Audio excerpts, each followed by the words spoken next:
আজ 25শে বৈশাখ। শব্দের আকাশে আজও এক অনন্ত নক্ষত্রের জন্মদিন। যিনি শুধু কবি নন, তিনি এক অনুভূতির নাম, এক সভ্যতার শ্বাস, এক বাংলার আত্মা, বিশ্বকবি রবীন্দ্রনাথ। সময় বদলেছে, শহরের রাস্তায় আলো বেড়েছে, মানুষের হাতে এসেছে আধুনিক প্রযুক্তি।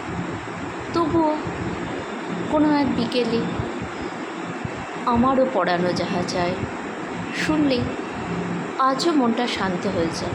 কারণ রবীন্দ্রনাথ শুধু বইয়ের পাতায় বন্দী নন, তিনি প্রেমে, তিনি বেদনায়, তিনি প্রতিবাদে, তিনি প্রকৃতিতে, তিনি মানুষের মানবিকতায়, তিনি চিরজাগরত।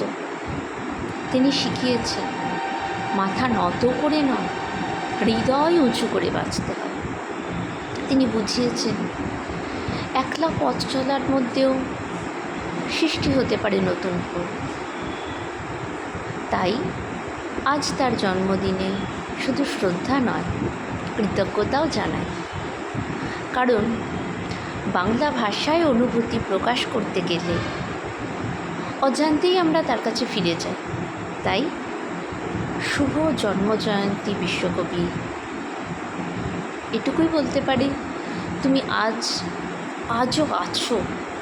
তাই জন্যই হয়তো বাংলা এতটা সুন্দর, এতটা গভীর আর এতটা জীবন্ত।